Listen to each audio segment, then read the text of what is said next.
सबसे ज्यादा नुकसान मेरे आदिवासी परिवारों को हुआ। आदिवासी माताओं बहनों ने अपने सपने के होनहार बच्चों को खो दिया।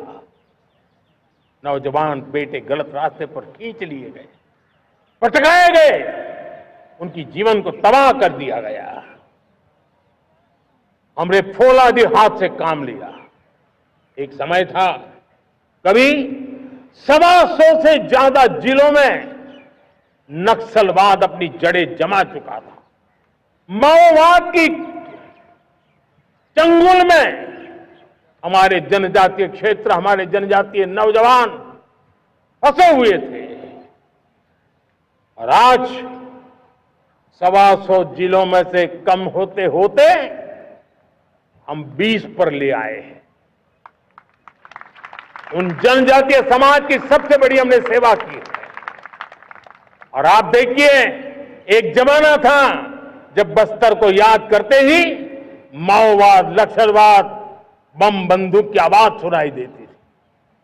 उसी बस्तर में माओवाद नक्सल से मुक्त होने के बाद जब बस्तर के नौजवान ओलंपिक करते हैं, हजारों नौजवान भारत माता की जय बोल करके खेल के मैदान में उतरते हैं, पूरा वातावरण उत्साह से भर जाता है। ये बदलाव देश देख रहा है। जो क्षेत्र कभी रेड कॉरिडोर के रूप में जाने जाते थे, वो आज विकास के ग्रीन कॉरिडोर बन रहे हैं। साथियों, हमारे लिए गर्व की बात है, भारत के नक्शे में जिन क्षेत्रों को लहूलुहान कर दिया गया था, लाल रंग से रंग दिया गया था, हमने वहां संविधान, कानून और विकास का तिरंगा फहरा दिया है। मेरे प्यारे देशवासियों, ये भगवान बिरसा मुंडा की 150वीं जयंती का अवसर है। तब इन जनजातीय क्षेत्रों को नक्सल से मुक्त कर करके, मेरे जनजातीय परिवार के नौजवानों की जिंदगी बचा करके हमने भगवान बिरसा मुंडा को एक सच्ची श्रद्धांजलि दी है।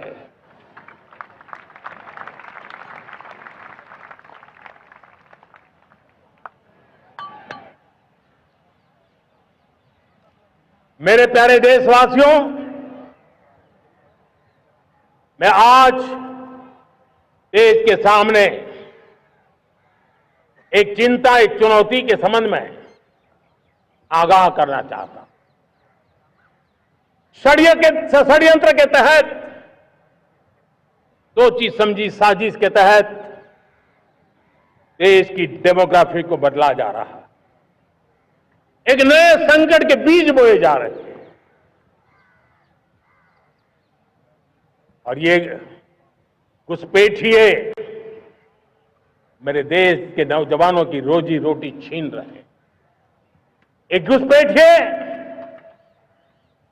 मेरे देश की बहन बेटियों को निशाना बना रहे हैं।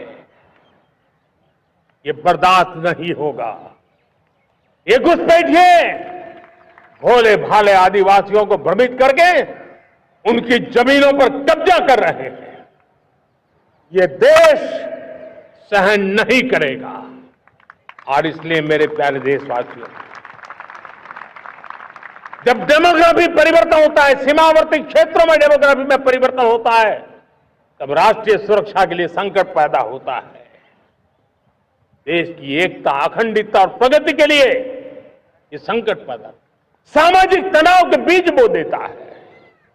और कोई देश अपना देश घुसपैठियों के हवाले नहीं कर सकता है। दुनिया का कोई देश नहीं कर सकता है, तो हम भारत को कैसे कर सकते हैं? हमारे पूर्वजों ने त्याग और बलिदान से आजादी पाई है, हमें स्वतंत्र भारत दिया है। उन महापुरुषों के प्रति हमारा कर्तव्य है कि हम हमारे देश में ऐसी हरकतों को स्वीकार न करें। उनकी सच्ची श्रद्धांजलि होगी। और इसलिए मैं आज लाल किले की प्राचीर से कहना चाहता हूं, हमने एक हाई पावर्ड डेमोग्राफी मिशन शुरू करने का निर्णय किया है। ये मिशन, इस मिशन के द्वारा ये जो भीषण संकट नजर आ रहा है, भारत पे मंडरा रहा है जो संकट है, उसको निपटाने के लिए तय समय में सुविचारित सुनिश्चित रूप से अपने कार्य को करेगा। उस दिशा में हम आगे बढ़ रहे हैं। मेरे प्यारे देशवासियों, कल जन्माष्टमी का पावन पर्व है। भगवान श्री कृष्ण का जन्मोत्सव देश में मनाया जाता है। साथियों, जब मुझे भगवान श्री कृष्ण याद आते हैं तो हम देख रहे हैं कि पूरे विश्व में आज युद्ध के तौर तरीके बदल रहे हैं। हमने देखा है कि भारत युद्ध के हर नए तौर तरीकों को निपटने में समृद्ध है। हमने ऑपरेशन सिंदूर में दिखा दिया है। टेक्नोलॉजी में जो भी महारत थी, पाकिस्तान ने हमारे सैन्य ठिकानों पर, हमारे एयरबेस पर, हमारे संवेदनशील स्थानों पर, हमारे आस्था के केंद्रों पर, हमारे नागरिकों पर मिसाइल्स, ड्रोन अनगिनत मात्रा में उन्होंने वार किया। देश ने देखा है, लेकिन देश को सुरक्षित रखने के जो प्रयास पिछले 10 साल में हुए हैं, उस ताकत का परिणाम था कि उनके हर हमले को हमारे जाबाजों ने और हमारी टेक्नोलॉजी ने तिनके की तरह बिखेर दी।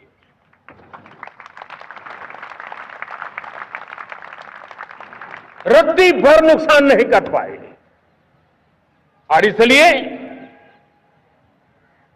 जब युद्ध के मैदान में टेक्नोलॉजी का विस्तार हो रहा है, टेक्नोलॉजी हावी हो रही है, तब राष्ट्र की रक्षा के लिए, देश के नागरिकों की सुरक्षा के लिए हमें भी, हमने जो आज महारत पाई है, वो महारत का और विस्तार करने की जरूरत है। हमने आज जो महारत पाई है, उसको लगातार अपग्रेडेड करते रहने की आवश्यकता है। और इसलिए साथियों, मैंने एक संकल्प लिया है। मुझे आपके आशीर्वाद चाहिए, कोटि कोटि देशवासियों के आशीर्वाद चाहिए, क्योंकि समृद्धि कितनी ही क्यों न हो, अगर सुरक्षा के प्रति उदासीनता बरतते हैं तो समृद्धि भी किसी काम की नहीं रहती। और इसलिए सुरक्षा का महत्व बहुत बड़ा है। और इसलिए मैं आज लाल किले की प्राचीर से कह रहा हूं, आने वाले 10 साल में 2035 तक